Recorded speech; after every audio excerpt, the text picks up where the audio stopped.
read from another section of Roar the Ganges.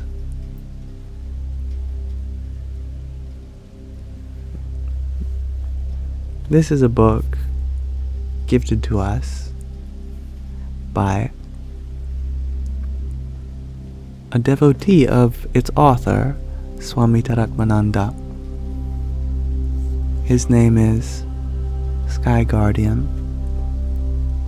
Sky Guardian has asked for his guru's permission in us reading it here on this Sangha, which he has.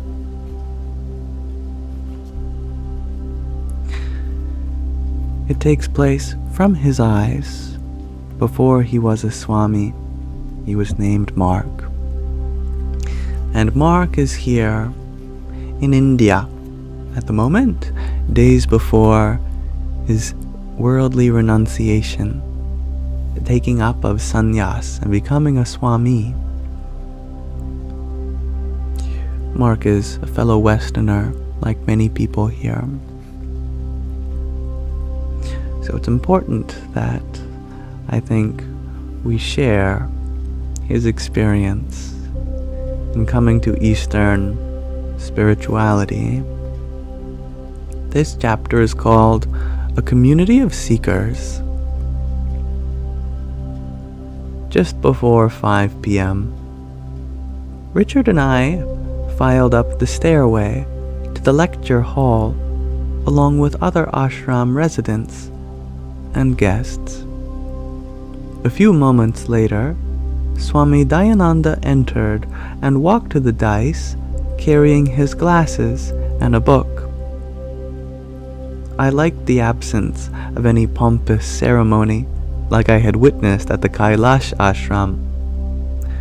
My guru, Swami Dayananda, sat on a simple platform and placed his book on a low platform before him. Having adjusted his glasses, he began to chant. His deep, resonant voice effortlessly filled the hall. Om Apyayantu Mamangani. Swami Dayananda recited the first words of a Vedic hymn, and then paused for us to repeat it, following his intonation. In this manner, we recited one phrase at a time, finishing with Om Shanti Shanti Shanti. Removing his glasses, he explained, "This hymn is a peace invocation from the Samaveda. We are about to begin study of the Kena Upanishad, which is part of the Samaveda.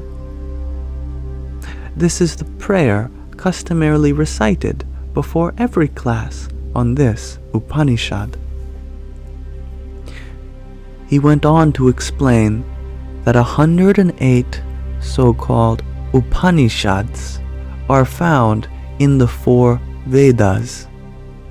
These texts comprise the source scriptures for Vedanta and are considered the epitome of Hindu philosophy. Among them, the Kena is one of the most widely studied because of its simplicity and brevity. The Rishi's vision of reality is unfolded in the span of just 35 verses. Scholars today refer to it as one of the 10 major Upanishads.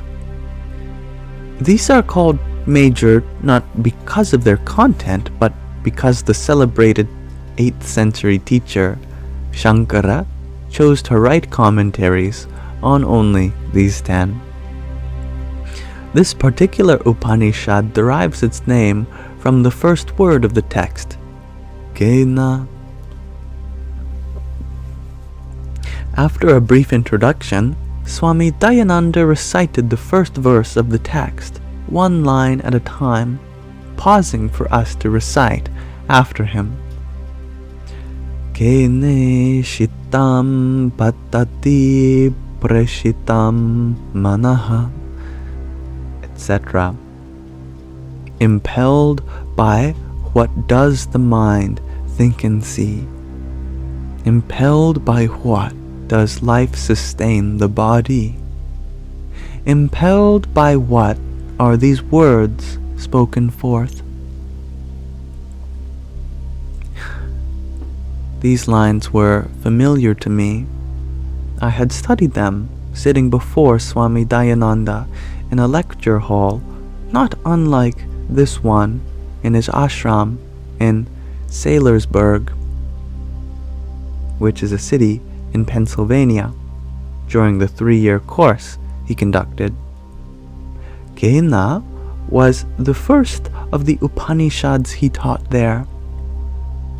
Years before attending that course, I had read translations of the major Upanishads along with English commentaries. I found them fascinating and inspiring, but their mystical, esoteric style prevented me from fully comprehending the profound truths they expressed. I persisted in reading them, nevertheless. When I completed my superficial survey of all 10 Upanishads, I naively thought, okay, now I've read the Upanishads. What's next? In fact, I understood very little through my efforts then. I did not have the necessary background, nor did I have a teacher who could explain the texts properly. Years later, when I studied the Upanishads in the original Sanskrit, along with Shankara's commentaries during the 3-year course, I finally discovered what the rishis intended to impart. I discovered that they conveyed their vast vision in exquisite poetry with a vividness and intensity that ordinary prose could never hope to obtain. And I learned that even the best translations are woefully inadequate. All poetry suffers greatly in translation, of course. And when that poetry is the inspired insights of ancient seers, faithful rendition in English seems nearly impossible. To study the Upanishads under a qualified teacher was, for me, an extraordinary experience. My 3 years living and studying with Swami Dayananda in his Pennsylvania ashram turned out to be far more rewarding than I had anticipated. In retrospect, it seems surprising that I almost decided not to attend the course. This I explained to Richard later that evening as we sat on a bench talking about my prior studies with Swami Dayananda. I told Richard about Swami Dayananda's plan to conduct a 3-year residential course in Vedanta and Sanskrit starting in 1986 at his newly established ashram in the Pocono Mountains, or Pocono, I'm not sure. A former summer resort in Saylorsburg had been purchased for a reasonable sum, and a dedicated group of his students were working hard to transform it into a retreat ashram.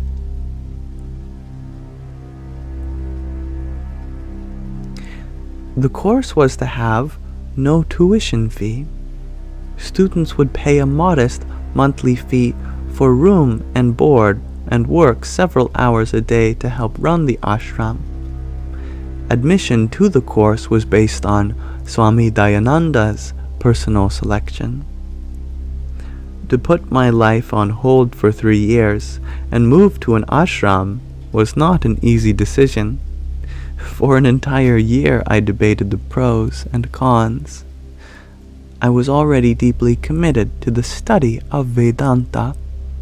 Each morning I spent 2 hours in study and meditation before going to work. I had attended many of Swami Dayananda's seminars and week-long residential camps over the past 5 years. I had also been attending weekly Vedanta and Sanskrit classes taught by one of his senior disciples. Over the years, I found Swami Dayananda to be a gifted teacher with a powerful capacity for unfolding the vision of Vedanta. He was thoroughly grounded in the traditional methodology, yet never dry or academic in his approach. And as far as I could tell, his personal behavior, both inside and outside the classroom, was impeccable.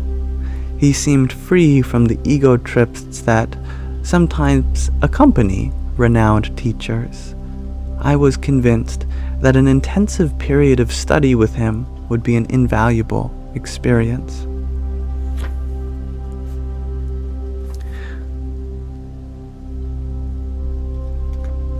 Now, why don't we pause our reading there?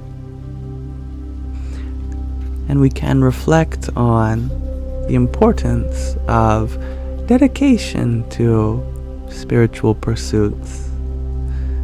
The decision that is made to really pursue truth. It's no mere easy choice that one makes. We may also reflect on the importance of a spiritual master, such as Mark's guru, Swami Dayananda, relying on commentaries such as Adi Shankaracharya's for his expositions on the Upanishads is a great way to understand many subtle spiritual truths.